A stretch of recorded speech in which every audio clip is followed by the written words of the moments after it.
Prebivalci Radvanja so danes lahko izbirali med 9 projekti, ki bi po njihovem mnenju morali biti urejeni v njihovi četrti prioritetno.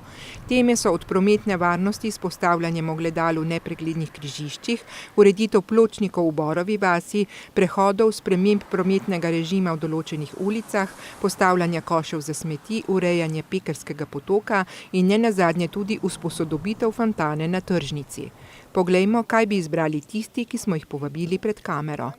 Jaz bi na prvo mesto postavila ureditev pločnikov, ker se mi zdi, da ponavadi jih tudi celo ni, pa nimajo pešci nekaj za hoditi, pa morajo po cestah hoditi. Tu se mi tudi zdi fajn, da bi se cela fontana uredila, pa celotni prostor, tudi trg, ko je tu, ker je tako izgleda že ful dolgo. Mogoče tudi smeti. Se pravi koši za smeti, urejanje? Ne pa najbolj pobiranje smeti, ker dostikrat so polni, pa bi mu ne jih dovolj redno pridajo spraznjevati. Prvi trije, ki so navedeni, so kar v redu. Lahko jih omenim, recimo koši na relaciji na Pohorski in Lackovi, potem so postavitev prometnih ogledal oziroma ogledal ob križiščih na Pohorski. Potem bi bilo zanimivo iz aspekta turizma posodobitev, kar je bilo že v prejšnjem proračunu, bilo izglasovano, bilo celo med prvimi tistimi izglasovanimi predlogi, to je usposodobitev fontane na tržnici.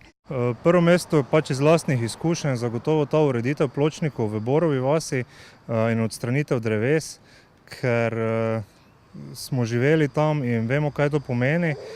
Hkrati bi pa bilo tam potrebno mogoče urediti tudi vzporedno s tem dodatna parkirišča. Nekateri pa bi predloge tudi nekoliko spremenili.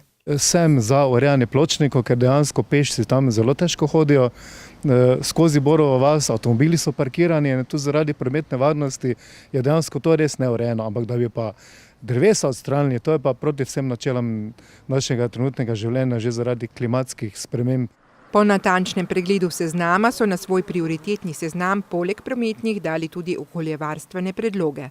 Če pogledam tako na hitro po tem seznamu, zagotovo ti koši za smeti v tem predelu Pohorska-Lackova. So pa občani dodali še nekaj svojih predlogov, kaj bi se dalo v prihodnosti še urediti. Da bi se uredila tudi ta cesta, mogoče kakšen pločnik, tudi kakšna kolesarska pot od vznožja Pohorja pa do Limbuša. Problem bi pa še dodal eden, ki ga ni na tem seznamu, in to je pravzaprav velik in že star, bom rekel pod narekovaje, problem, ki je pa zelo pereč, in to je odvodnjavanje meteornih voda, ki prihrumijo po Pohorski ulici in drvijo dol po njej vse do te tržnice. V naslednjih dneh pa je torej na vrsti še svet mestne četrti Radvanje, da uredi seznam po izbranih prioritetah in ga preda mestni upravi in strokovnjakom za realizacijo.